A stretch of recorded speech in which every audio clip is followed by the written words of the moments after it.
اعوذ باللہ من الشیطان الرجیم بسم اللہ الرحمن الرحیم الحمدللہ رب العالمین والصلاة والسلام علی سید الانبیاء والمرسلین وخاتم النبیین اللہم صلی علی سیدنا محمد وعلی آلہ واصحابہ واولادہ وازواجہ وذریاتہ واتباعہ اجمعین یا ارحم الراحمین۔ معزز ناظرین، السلام علیکم ورحمۃ اللہ وبرکاتہ۔ جاذب پبلیکیشن میں خوش آمدید۔ میں محمد سعید جاذب آپ کی خدمت میں حاضر ہوں۔ تعلیم القرآن کا سلسلہ جاری ہے اور میں آپ کی خدمت میں سورہ بقرہ کی تفصیلات و تشریحات پیش کر رہا ہوں۔ ناظرین، اس چینل کو سبسکرائب کر لیجئے تاکہ یہ بیانات آپ تک براہ راست پہنچ پائیں، اور اس کو لائک اور شیئر بھی کیجئے تاکہ اور لوگوں تک بھی اللہ کے رسول کا پیغام پہنچ سکے۔ سورہ بقرہ کی آیت نمبر 25 ہے، وَبَشِّرِ الَّذِينَ آمَنُوا وَعَمِلُوا الصَّالِحَاتِ أَنَّ لَهُمْ جَنَّاتٍ تَجْرِي مِن تَحْتِهَا الْأَنْهَارُ كُلَّمَا رُزِقُوا مِنْهَا مِن ثَمَرَةٍ رِزْقًا قَالُوا هَذَا الَّذِي رُزِقْنَا مِن قَبْلُ وَأُتُوا بِهِ مُتَشَابِهًا وَلَهُمْ فِيهَا أَزْوَاجٌ مُطَهَّرَةٌ وَهُمْ فِيهَا خَالِدُونَ۔ ناظرین، سورہ بقرہ کا تیسرا رکوع ہے، جس کے بارے میں میں نے عرض کیا تھا کہ اس رکوع میں 4 اہم اور عمدہ مضامین کا تذکرہ شامل ہے، یعنی توحید، رسالت، قرآن مجید اور آخرت۔ آیت نمبر 21 سے لے کر 24 تک ان موضوعات کی تفصیل میں نے آپ کی خدمت میں پیش کر دی۔ آیت نمبر 24 میں ان لوگوں کا ذکر ہے جو اللہ کے نبی اور کتاب کو نہیں مانتے، انہیں آگ کے عذاب کا مزہ چکھنا ہوگا۔ اور آگ کے بارے میں اللہ تعالیٰ نے فرمایا وَقُودُهَا النَّاسُ وَالْحِجَارَةُ کہ یہ ایک ایسی آگ ہے جس کے اندر جس کا ایندھن انسان اور پتھر ہوں گے۔ آیت نمبر 25 جو ابھی میں نے تلاوت کی ہے، اس میں ان لوگوں کا ذکر ہے جو ایمان لائے اور انہوں نے نیک اعمال کیے۔ اللہ تعالیٰ نے ان کے لیے جنت کی خوشخبری سنائی ہے۔ اور جنت کیا ہے اور یہ کہاں پر واقع ہے، اس کے بارے میں نے گزشتہ نشست میں عرض کر دیا۔ قرآن کریم میں جنت کے بہت سے خواص اور ان میں موجود نعمتوں کا ذکر بڑی صراحت سے ملتا ہے، جن کا یہاں پر ذکر خاصی طوالت کا باعث ہوگا، اس لیے یہاں پر صرف ان چند خواص کا ذکر کروں گا جن کو اس آیت میں بیان کیا گیا ہے۔ پہلی نعمت جس کا ذکر موجود ہے وہ ہے نہریں۔ جنات تجری من تحت الانہار، ایسے باغات جن کے نیچے نہریں چلتی ہیں۔ دنیا کے کسی بھی باغ کو بغور دیکھیں تو اس کی خوبصورتی کا اندازہ اس میں موجود درختوں، اس کے پھلوں اور اس میں موجود پانی کے بہاؤ سے کیا جا سکتا ہے۔ بنیادی طور پر یہ تینوں چیزیں ایسی ہیں جو باغات کی خوبصورتی میں بھی اضافہ کرتی ہیں اور اس کی افادیت کا بھی پتہ دیتی ہیں، کیونکہ باغ میں اگر پانی نہیں ہوگا تو درخت اگیں گے کیسے، اور اگر درخت نہیں ہوں گے تو پھل کیسے ہوگا؟ چنانچہ سب سے بنیادی چیز پانی ہی ٹھہری۔ اسی لیے اللہ تعالیٰ نے پانی کا ذکر پہلے کیا ہے۔ پارہ نمبر 13 سورۃ الرعد آیت نمبر 35 میں ارشاد باری تعالیٰ ہے مَثَلُ الْجَنَّةِ الَّتِي وُعِدَ الْمُتَّقُونَ تَجْرِي مِن تَحْتِهَا الْأَنْهَارُ أُكُلُهَا دَائِمٌ وَظِلُّهَا تِلْكَ عُقْبَى الَّذِينَ اتَّقَوْا۔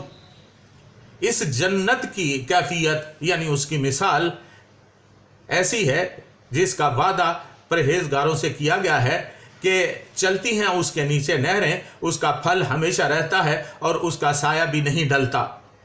یہ انجام ہے ان کا جو اپنے رب سے ڈرتے رہے۔ حضرت عمر رضی اللہ تعالیٰ عنہ سے روایت ہے کہ رسول اللہ صلی اللہ علیہ وسلم نے فرمایا کہ کوثر جنت کی ایک نہر ہے جس کے دونوں کنارے سونے کے ہیں، موتیوں اور یاقوت کا فرش بچھا ہوا ہے، اس کی مٹی کستوری سے زیادہ خوشبودار ہے، اس کا پانی شہد سے زیادہ میٹھا ہے اور برف سے زیادہ شفاف ہے۔